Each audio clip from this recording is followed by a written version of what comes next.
We all wanted something more than just punk, more than prog rock, more than improvisation. And so noise is actually a very natural progression.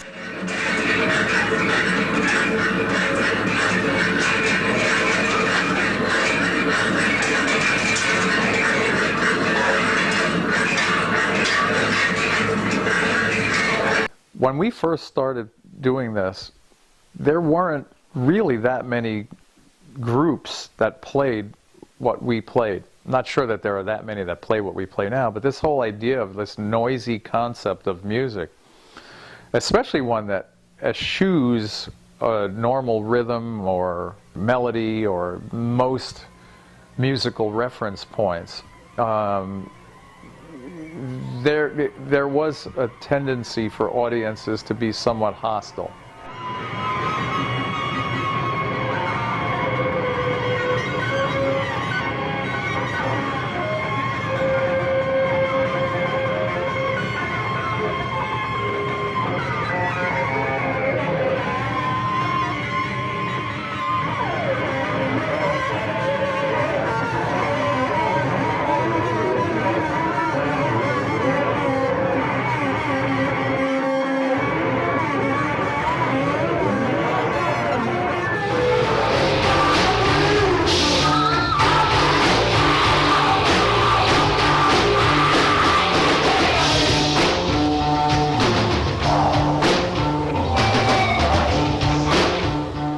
The darkness and the anger, you know, was just the music is what helped me through that. I mean, that's why I think I was drawn to such darkness and such aggression.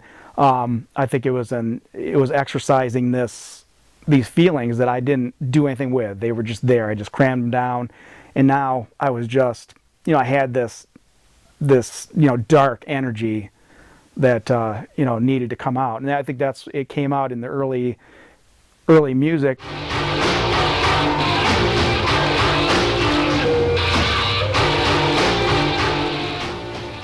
You know, it was kind of a cool thing to like want to play a guitar or, you know, music, you know, play along with it somehow. And you know, that's how I kind of got interested in it. And I was playing in a punk rock band at the time, and we had all of our instruments around and at my house. And I noticed if I could lean a bass guitar across a bass amp or a guitar amp, that it would make the most insane sound. That was my introduction to noise. That's how I, you know, at the same time I loved Throbbing Gristle and SBK at the same time, at that time, but I hadn't consciously thought of like, well, I want to make noise. But I noticed if I leaned a guitar across the amp, it made a howling, crazy sound. And it was music to me.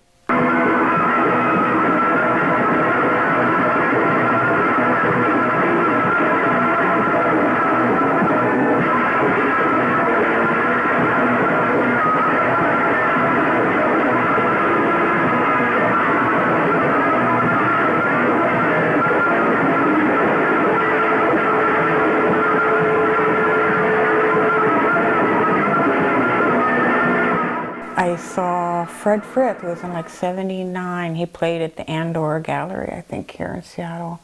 Just tabletop guitar, prepared guitar, you know, blah, blah, blah, blah, blah, you know, blip blop, you know, blah blah blah, with all this. And I was in that, ooh, that's what I want to do. So I just went downtown and bought an electric 12-string guitar that's sitting there, and that's what been my main instrument.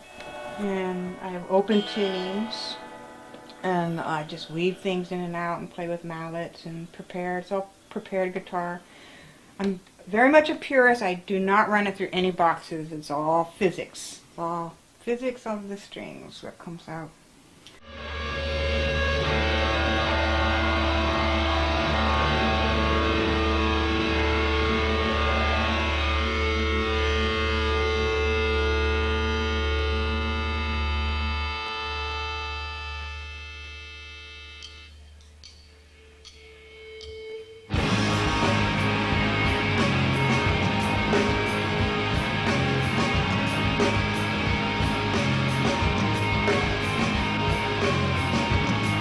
Got into music, you know, I think I popped out that way. You know, just popped into existence completely obsessed with music, and happened to land in a household filled with Beatles records, and and that was it. I'm told that I was proclaiming myself to be John Lennon before I could even speak. I mean, I was forever putting bands together in the neighborhood. I was on TV when I was like 11 with a band called Special Delivery, which is really a great name if you think about it, Special Delivery. But and we played with the Captain and Tennille. Bass guitar, Brad Lehner, and on the other guitar, we backed them up. We did Muskrat Love and a 2-minute version of Hey Jude. First band that ever got attention or mentioned or anywhere was Dead of Nature. More about this historic jump and the man himself. I'd like to introduce to you. Everyone, meet Evel Knievel.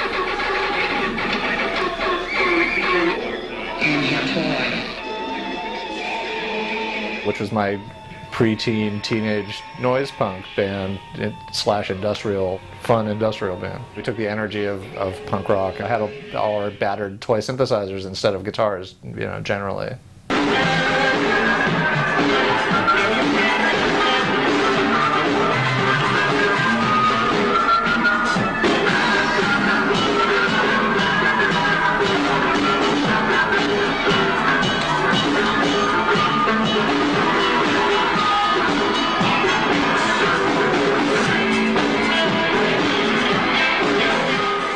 When I lived in Princeton, New Jersey, growing up, my dad used to drive us down Prospect Avenue, where the Princeton University eating clubs are. And I remember driving on that street many times, and he'd play the AM radio, and I'd hear music by the Byrds and the Beatles and the Mamas and the Papas, California Dreamin', and Mr. Tambourine Man, and Sloop John B. And it was all magical. All this great pop music from the 60s was really magical. In 1969, I bought a copy of the authorized biography of the Beatles, and it intrigued me how the Beatles came up. They came out of nothing, working class, bought guitars, and played in clubs and became a monster hit monstrosity. That next summer, I was grounded by my parents for the entire summer because I lit a fire on a neighbor's basketball court with a Molotov cocktail. Friends of mine and I threw a Molotov cocktail on a crow and burned it and left a big scorch mark on the basketball court. So I was grounded the whole summer, and I was bored to death, so I pestered, and I couldn't go out of the house, and I was looking for stuff to do. And I pestered my mom to let me get a guitar. July 7th, 1970 is when I started playing guitar. I was 13 years old.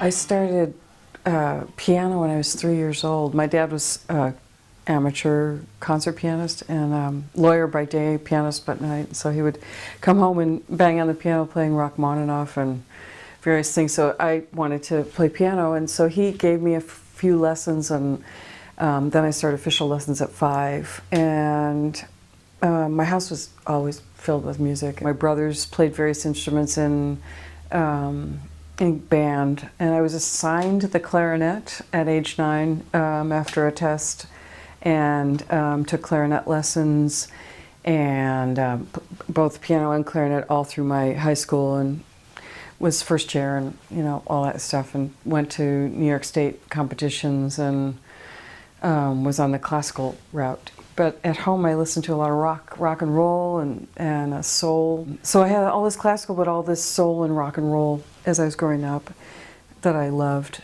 When it became time to go to college, I had to decide whether to audition on piano or clarinet, and I decided clarinet because I love the sound of a lot of horns all around me all the time. So.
Certainly in the live context, it has more to do with performance art.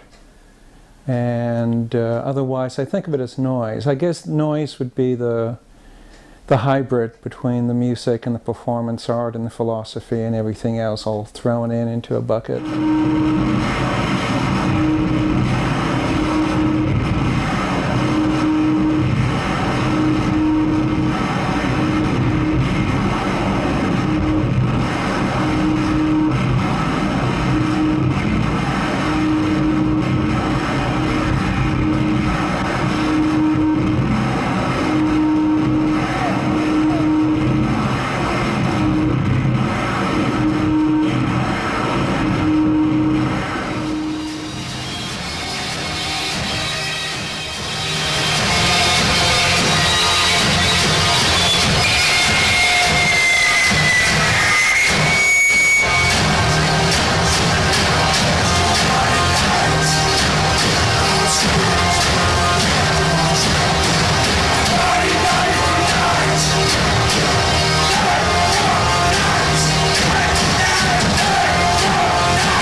The first time that music really affected me deeply was it was 1967. It was my brother-in-law. He was an audiophile, but he just got the reel-to-reel to Sgt. Pepper's, and I would come over to their house. I'd listen to Sgt. Pepper's like all the way through on a reel-to-reel tape. And it just blew my mind. Every time I went over there, I'd want to listen to that thing. I would sit in that chair, and he'd run it over and over and over again. I wouldn't leave the chair while we were we were at their house. Yeah, at that same time, I was taking organ lessons, which I took for a number of years. Ended up playing organ in church for Good Friday when I was 14 years old. So I was a certified geek, you know. Well, we actually met when we were 5. We were in the same kindergarten class together. And if you're familiar with our duo record, Bells Together, our kindergarten class picture was the cover art. So we sort of lost touch. And then I think we got hooked back up during summer school, discovering that we actually played the saxophone. So we found ourselves in band together. Most of that band time I spent in exile because I got kicked out of band pretty much every year from 7th grade through 12th for playing what we kind of do now in Borbetomagus. Probably as early as age 14, we were already experimenting with the bells together technique. We put the bells of the horns together to see what it would sound like, and it really did sound pretty interesting.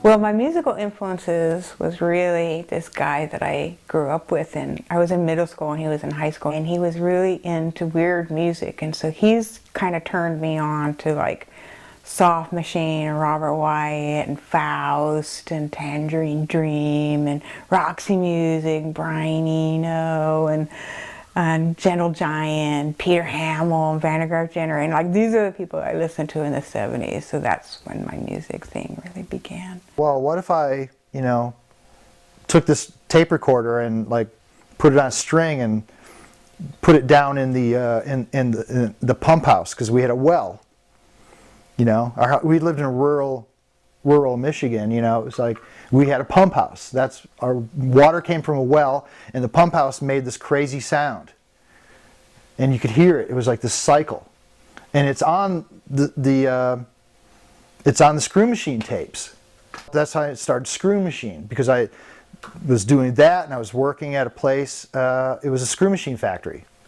You drive into the parking lot, and all you could hear was like, shh. That's all you could hear. And you got in there, you put the earplugs in, and you went to work for 8 hours, 12 hours.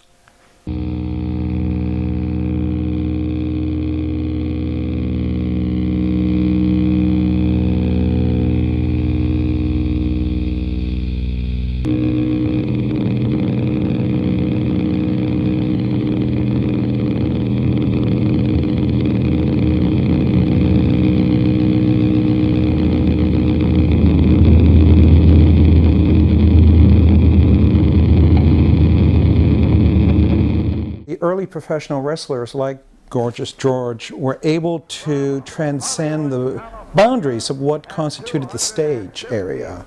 It went beyond the ring to the audience. They made the audience the majority of the performance. The real wrestling match didn't happen inside the ring, it happened outside. It happened with how they enticed the audience, how they incorporated the audience and the audience's reaction to be the center point of the actual performance. And I always wanted, especially in the early days, I wanted my performances to entice and encourage and incorporate the audience.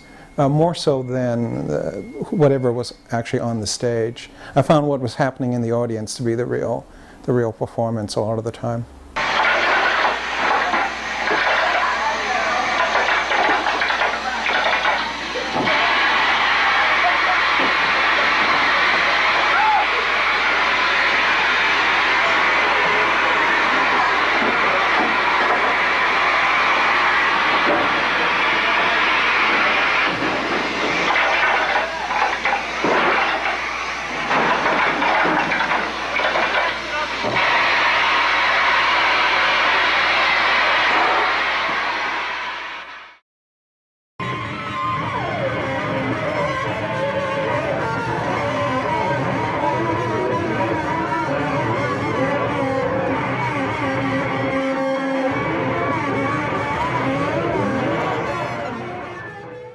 Well, I guess it was 1970, Frank Zappa wrote an article in, I believe it was Stereo Review, called My Teenage Idol, Edgar Varese. And so, being a Zappa fan at that point, I had to go, and I searched out Varese albums. I got a None Such album, which I still have and I love. I think we both drew on a lot of different influences, and many of them were inspirational to both of us. Hendrix certainly was a major figure. Don was a huge MC5 fan. And what I also liked about both Hendrix and the MC5 was that volume, that sound, the noise, the all-encompassing view that anything could come into play with the music.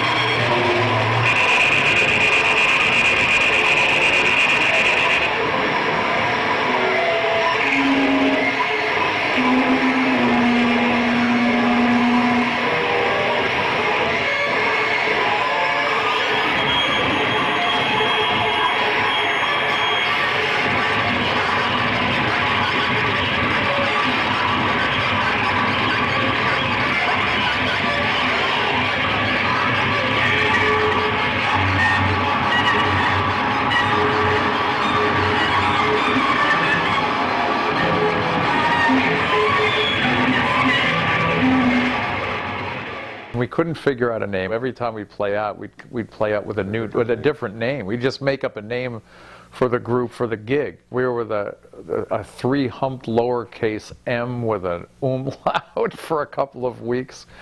And all leading up to the release of our first album. And I came up with the concept for the cover, which was each of us holding little boxes which were filled with earthworms. That was the cover. The name Borbetomagus, which is the original Celtic name of the city of Worms or Worms in what was East Germany, was floated. Just that word was floated on the cover. And one astute music reviewer referred to the group as Borbetomagus. And we thought that actually made a lot of sense, so we kept it. Thank you.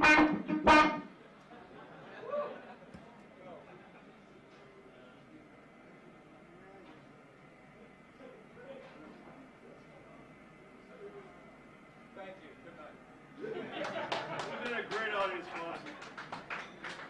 I love you, Beantown.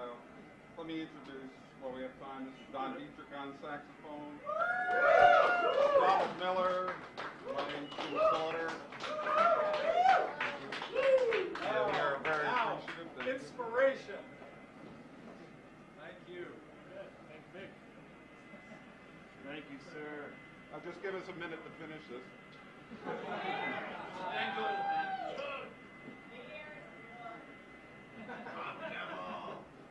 Shall we? We shall. One, two, three, four.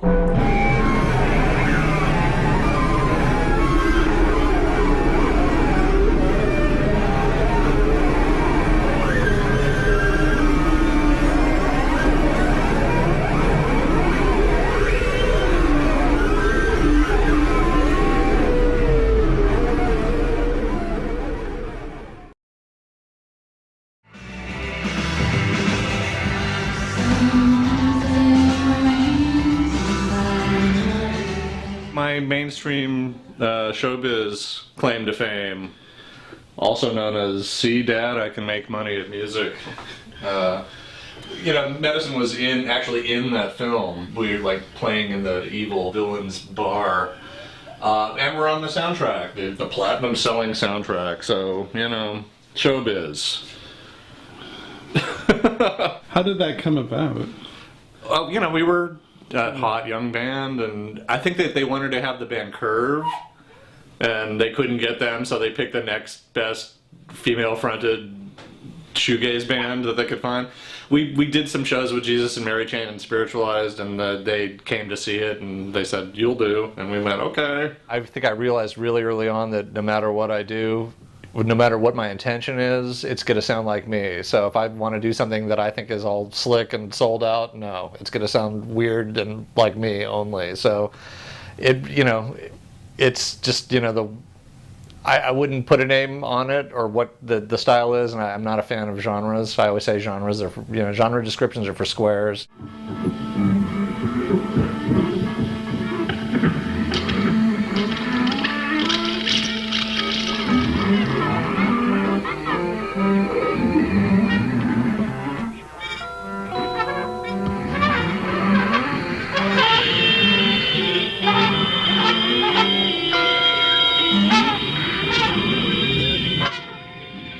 Bring up something I did yesterday just to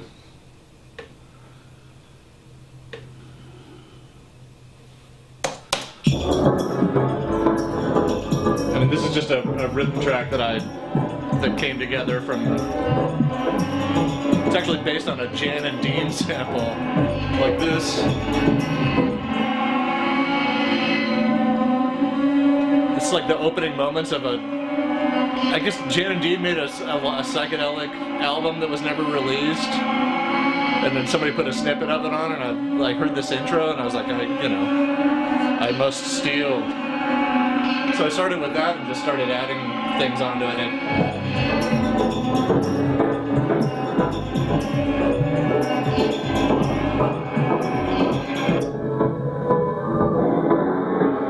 That's a sample from our Hermeto Pascual record, but it's being modulated by a silent bass drum that's making it pulse like that. And it's also modulating that slightly, so they kind of breathe together, these two sounds.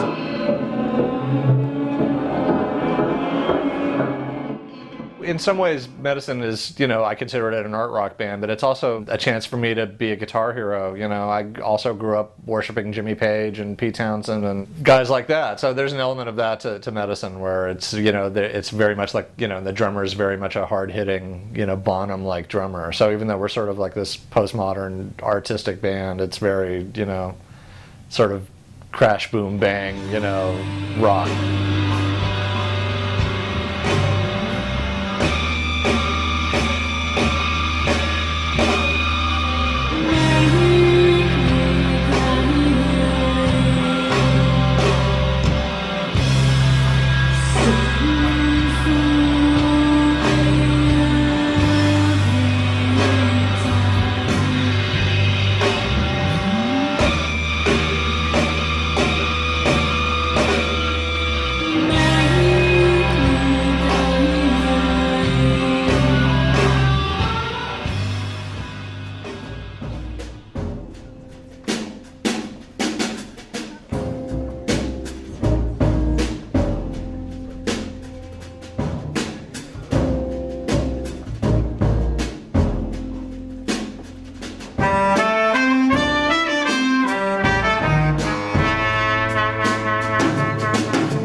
like music is an exploration of sound and style, and going into a piece, figuring out, I'm always looking for new harmonies. It may not sound that way. People probably listen to my music and think it all sounds the same, but I really want to try to find new rhythms, new harmonies.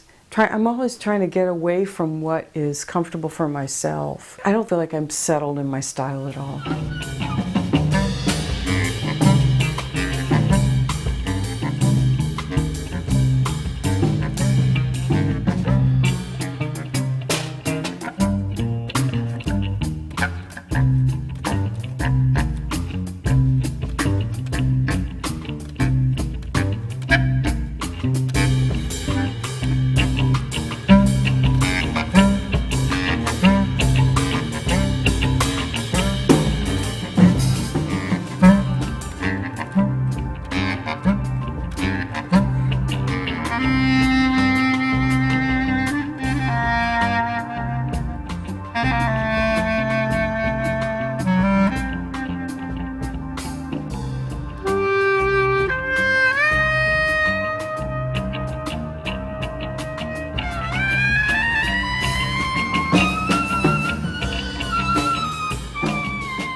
I don't really play 8-track tapes a lot. This bottom shelf was gifted to me by my brother Jay. He lives out in Palm Desert, and he found a box of 8-track tapes in a box in the desert. When I went into a record store, I never knew when I would find another great song that I really liked to listen to. And all these records, you never know when you find a good song or something, a piece of music that really means something to me. When my ship rolls in, I'll be face down in the sand, burning in the sun on this distant island shore. When my ship rolls in, the captain will come to save me. I'll gaze up at his visage and see his face is mine. My first band was a band called Gloop Knox and the Stick People. Stick is spelled S-T-I-K. Sticks was a reference to marijuana cigarettes. That's when I started recording stuff. I had a Sony cassette or stereo cassette deck, and I'd bring it and set up some mics and record. I bought some Radio Shack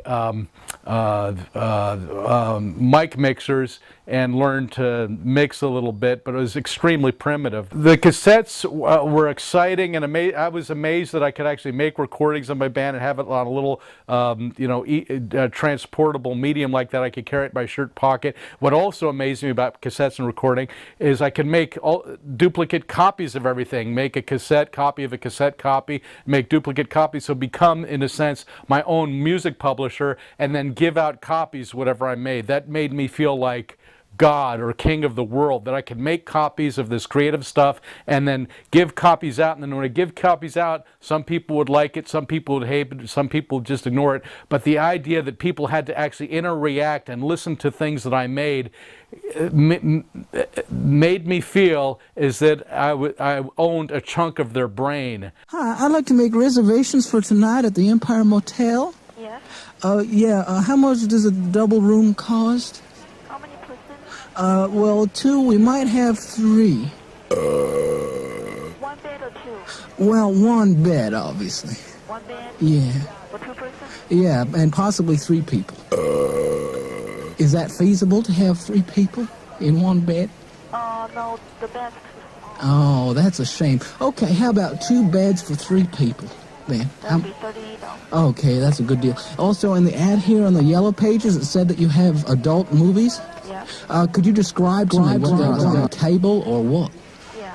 Oh, they have people having sexual intercourse? I beg your pardon? Do the movies feature people having sexual intercourse? I don't know. Well, that's what adult movies are for. I don't know. Well, the bullfrogs were whipping me, baby.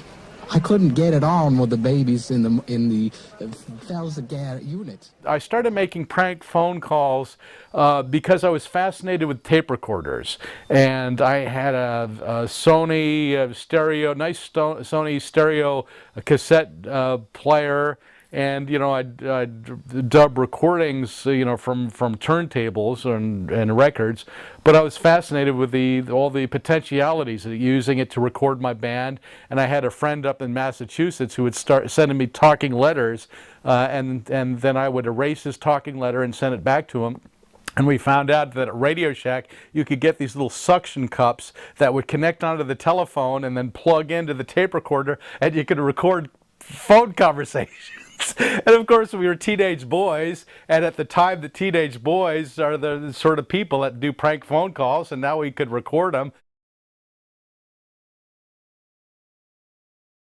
It always seemed to me like we were doing what we were supposed to be doing, but that nobody got it. Like why doesn't anybody get this? And then when you get a response from like Europe, from Germany, and they're like, yeah, we want to put your record out. You're like, well, why do they get it and we can't get a show in Detroit? I don't know why. I grew up thinking like we should be accepted, in Detroit, in Michigan. We should be accepted. And we definitely, we never were. Never. We couldn't fucking get arrested in Detroit. Right? Industrial. Back in those days, if you told people that you were in an industrial band, they would look at you like you had two heads. They're like, what the fuck are you talking about? What is an industrial band? You couldn't say we play noise. They'd walk away like, okay, whatever. But now people have an idea of that. But back then, this is a mock-up for the German pressing of Tribal Warning Shot.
Our catalog, Citizens for Nonlinear Futures was our catalog, and we had cartoons like, ladies and gentlemen, your attention please, the revolution has triumphed, and so not to inconvenience anyone, nothing has been changed. I was the official poster girl for the Showbox downtown. I was the very first poster girl in 1980, and I would get into the shows free if I hang up all the posters, so I was probably the first people that started gluing posters to bank signs and stuff like that all over. But here's some of these old posters.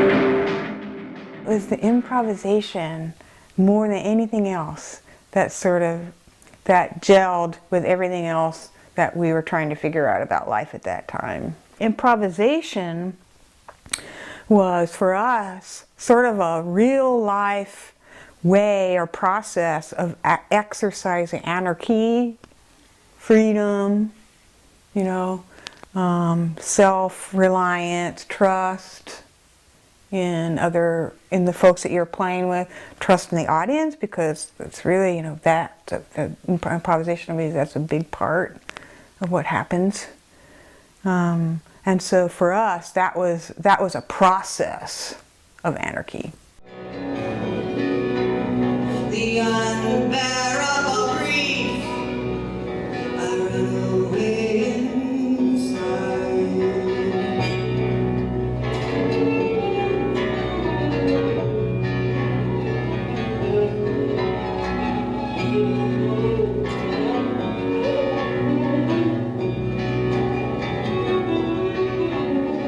Shall I live that long? I am growing into them.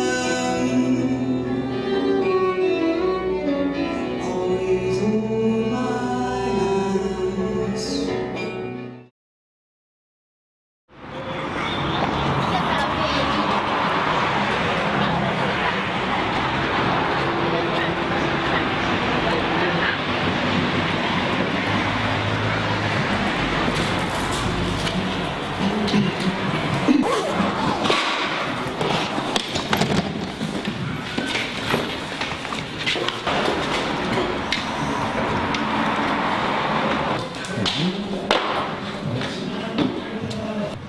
How many shows have you done now?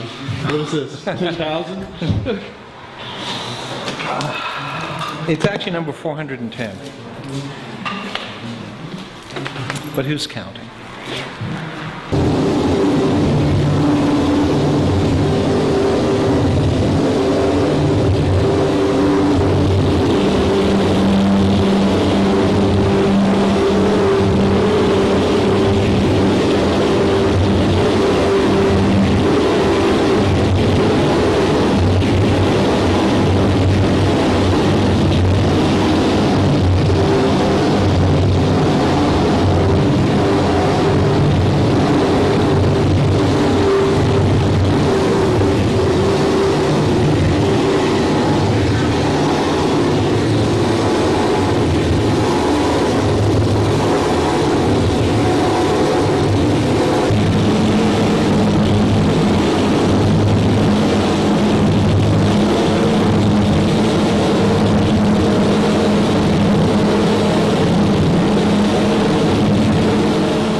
I've had long periods, especially my younger days, in my teens and 20s, I spent a lot of time homeless. And that can be stressful, to say the least. But my work actually always got me through the rough times, especially during the years when I was homeless. The networking got me gigs, so it got me like money to travel, and it gave me at least a long list of couches that I could crash on. I could never stay in any one place for a very long period of time. I had to keep moving, go to the next town, stay with the next host, do a show or two, move on to the next town. This would take me across America and Europe, back and forth for years. During, well, especially the late 80s and early 90s. Creatively, I always think that, you know, oh, maybe I've said everything I need to say, but then something else will pop in my head, or something else has happened in the real world and I need to react to or investigate or what have you. I've never seen my art as a means of making a statement. I've never been interested in making a statement. It's been more about making a journey. And so even when times are rough, I just see that as part of the journey. And that's all just stuff I was doing with the board without you know, it's all self-generating, no instrument plugged in. So I just need to edit this, you know.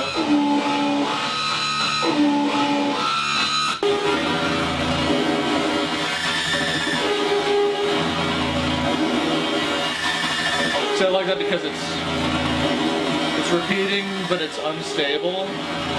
You know, so settings are in between. So even though it's looping, it's doing something slightly different each time. This is kind of my modified Medicine pedal board. And the heart of it is this guitar amp simulator, which is not a guitar amp simulator. It's a vintage 4-track recording accessory. So it basically is the guts of a 4-track recorder in pedal form, which my good friend Tom Monahan found for me, and thank God. Of course.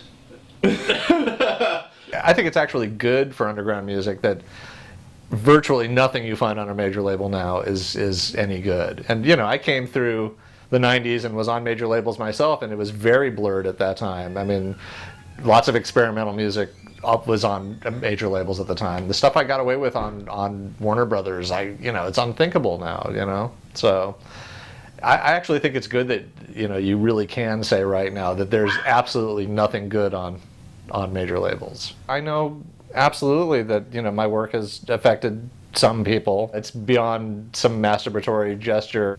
I feel appreciated and misunderstood and sometimes understood, and, you know, the whole gamut. I dread reviews and also find them interesting, but yeah, no, I mean, I'm fortunate enough to have my work considered critically, which is probably harder and harder for younger bands to get, because they're just the critical mass of people doing things and offering it to the world. I bitch about it, but I also realize that I'm super lucky to even get reviewed, really.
was reading the Midnight Globe, which is one of those celebrity magazines like National Enquirer and the Star.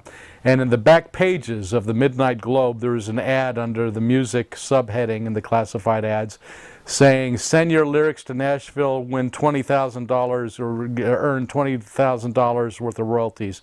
And I thought, this has got to be a bunch of bullshit. How can they get away with that? So I sat down at my dead grandfather's typewriter, manual typewriter in my room, and I thought it would be fun to send some really scabrous, obnoxious crap lyrics to this outfit in Nashville just to gross them out and make them think I was a crazy hippie, just so I would get a fuck you letter back from them. All I wanted was a fuck you letter back from them telling me that I was a crazy hippie and I didn't know what I was doing. So I sat down at the typewriter, typed the most idiotic, shitty, stupid lyrics I could possibly think of off the top of my head, and sent it in to them, and then sort of forgot about it. And then about a month or two later, I received a reply back from them saying, Dear Mr. Trubee, we found your lyrics to be very acceptable for the full Nashville treatment.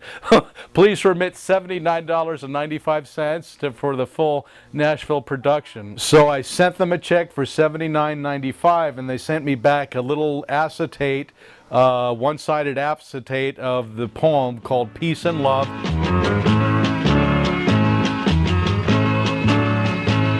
I got high last night on LSD. My mind was beautiful and I was free. Wore much love my nipples. When I first listened to it, I thought it was very funny and humorous, and I was delighted about it, but I wanted to get another opinion, so I called my brother Jay up to my room to listen to it, and I played it for him, and he started laughing. And at that point, I thought, this is good because this will make people laugh. It makes my brother laugh, and who knows how many other people I can get laughing with this stupid thing that I did. And then it really delighted me.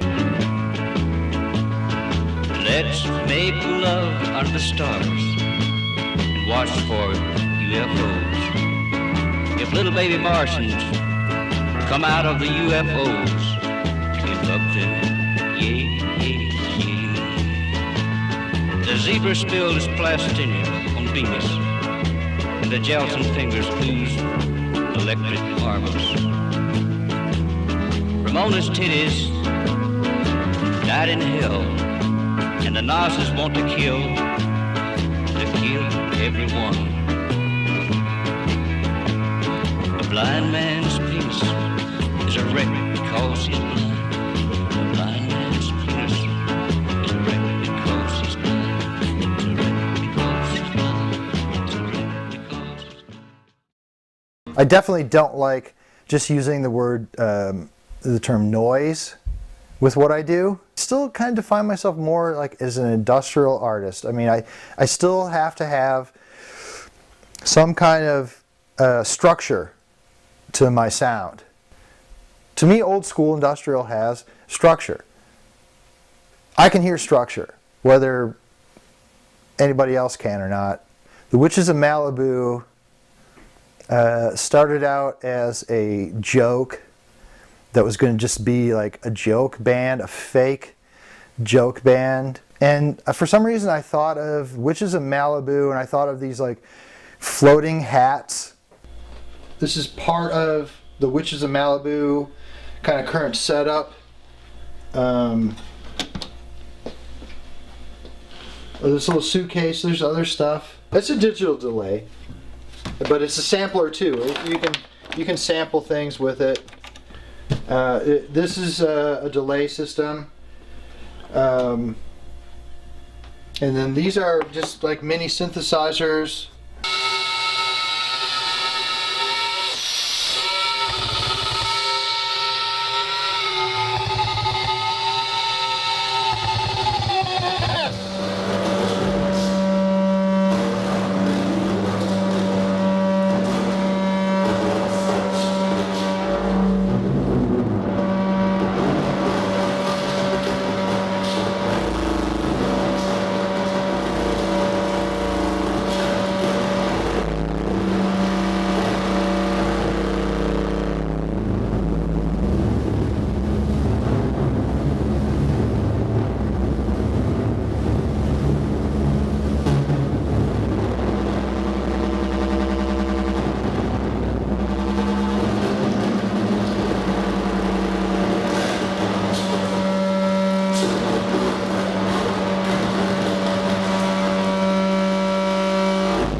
I think that there was a darkness to my personality. I mentioned earlier in the interview that I was told I was adopted when I was 15 years old. At the time, it really didn't affect me much. I kind of ate it and went on. I really didn't even think about it.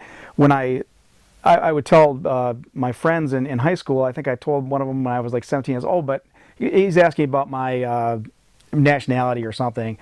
And I was like, oh, but I was adopted. He goes, well, you never told me that. I know, I just forgot. I actually would forget. I buried it so deeply. But, you know, that kind of psychological impact doesn't just go away. You know, you've got the one thing that most of us can be sure of in our lives is these people that are raising you, unless you're told otherwise, are your actual biological parents. They're great parents. They're to the day that my dad died, he was a great parent. My mom's still great. But, you know, you can't trust anything. If you're told this at 15 years old, and I didn't have an inkling, I had no idea. So it does things to you. I blocked it right out. I went, okay, no, that's fine. Can I go now? Left the house, and you you know, just kind of buried it. I didn't really think about it. But you know, it didn't stay buried. You know, as soon as I left the house, I went to college, and you know, it was, you know, all the alcohol I could drink, and the darkness and the anger, you know, was just the music is what helped me through that. I mean, that's why I think I was drawn to such darkness and such aggression. As far as pouring myself into an art or consuming an art, back then it was very, very, very dark. It, you know, wasn't until maybe Tribal Warring Shot where I started kind of coming out of that, and you know, not like I became Mr. Light, but you know, I was becoming more well balanced by that time. Just on my own, I guess I just beat it out of myself, you know, just doing delving into such darkness for so long.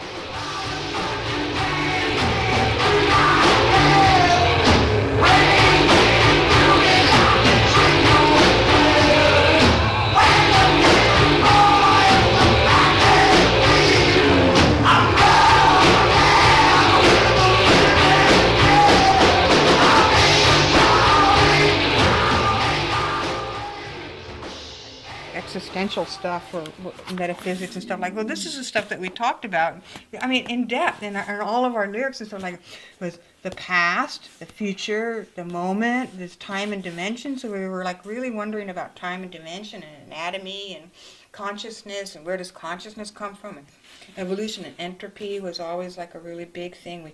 We wrote, you know, we read Wilhelm Reich, you know, religiously, you know, it was like you know, so these are a lot of the weird formations that we were part of our music.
I think we play intense music because it's exhilarating. It's the music that we would love to hear and that we respond to when we go to hear some music or to put on a record. It's cathartic. It's you know, it's inspiring. And It's what we'd want to hear if we were so fortunate to be in the audience. And I think that this is largely stemming from the frustration growing up and not having any place to hear music that was as intense as that. You know, most of our idols were dead before age 7, but before 1970. And so, you know, Jim and I, for years, would go into the city to hear concerts. We get a tip, you know, and occasionally we might hear something marginally interesting, but it never quite got to the point or the intensity level of the music that we wanted to hear. Just couldn't find it. And And I guess on some level, if you can't find it yourself, you just have to go out and make it. Of course, the downside is you still can't hear it from an audience perspective, but it's as close as we can come. There's a populist thing that I think is beautiful, that anyone can make a record. There, you know, anybody can make a recording now and get it out there and distributed. And I think there's different challenges now than what we had. You know, everybody can do, maybe there's just too many choices now or something, I don't know. But can there be too many choices? I don't know. The world is magical and huge, and there's so much to discover.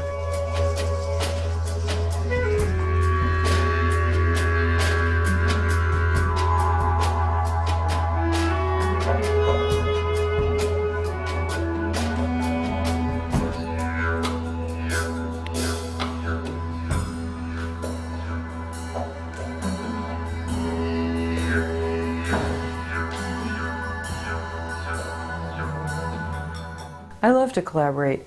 And having, I have several ensembles that are really long-term, like Clarinet Thing's been around 25 years with Ben Goldberg, Sheldon Brown, Harvey Wineapple. My song band, the Beth Custer Ensemble, has been around like 15 years. These are really long-term groups, and there's something that happens with a group that stays together that long and plays music that long that I think, Clubfoot Orchestra, 30 years. I've been working with Richard Marriott for that many years through a number of, you know, different configurations. But there's some long-term members that have stayed in that group as well. It's a camaraderie and an understanding of music. I feel safe with my ensembles. You know, there's a safe, it's like a family. I love the process of figuring things out. When someone hands you ideas and you want to make sound and music for them, I love that whole process. I love collaborations.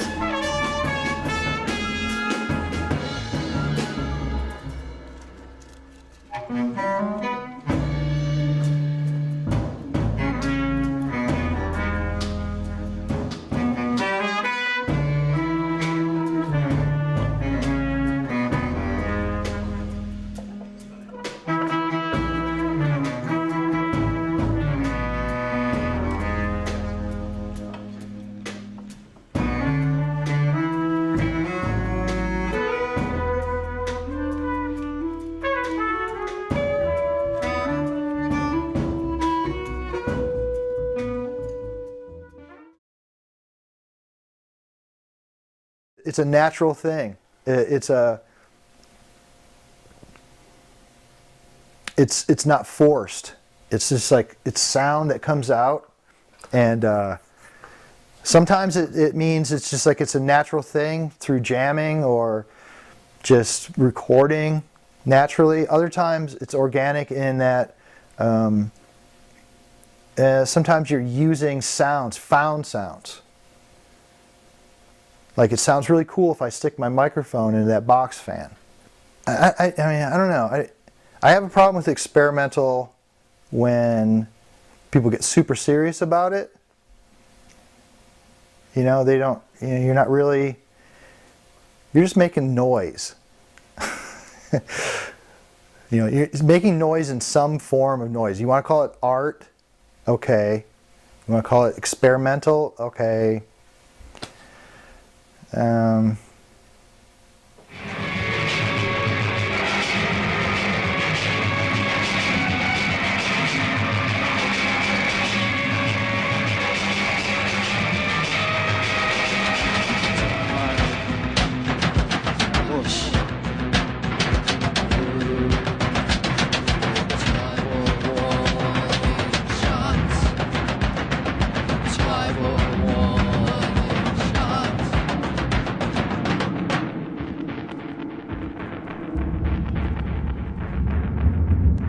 The aggression of being on the road all the time, I realize now we warm up to the Minutemen, and they are on the road all the time. These bands would come home, they'd take a couple months off, work in copy shops or whatever, and they'd be back, you know, record maybe, and then get back right back on the road again.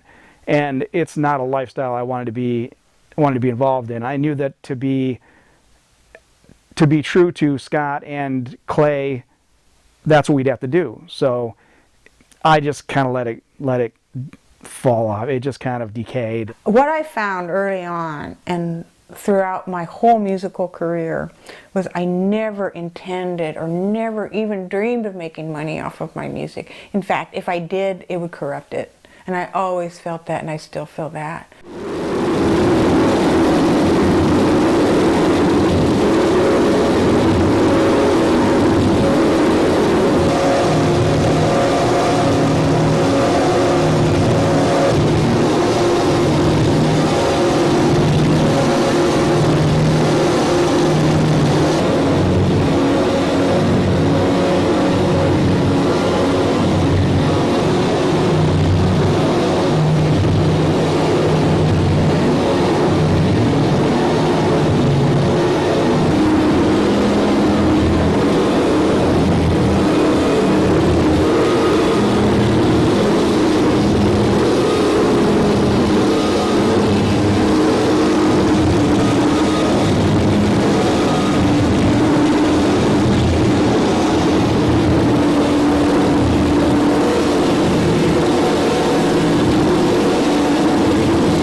I'm really not interested in changing anybody else's mind. I'm more interested in changing my own mind.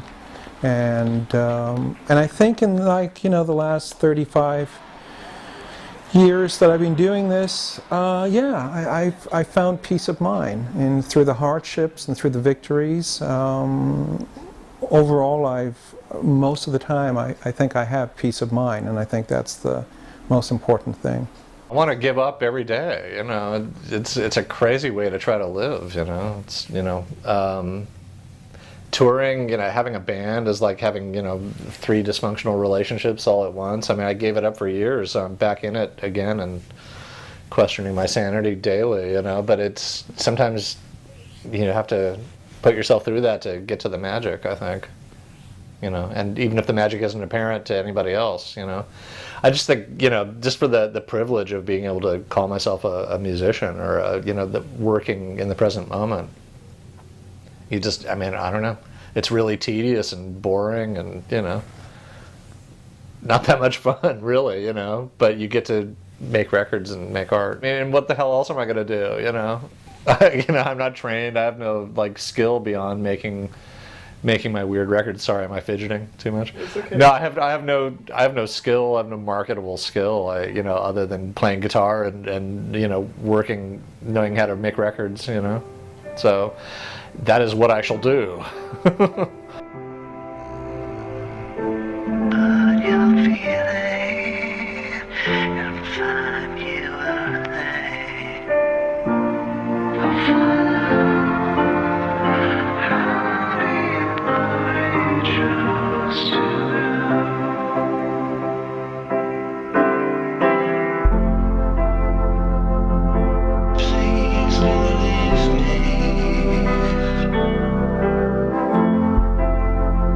Didn't mean to make you so sad.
Trubee.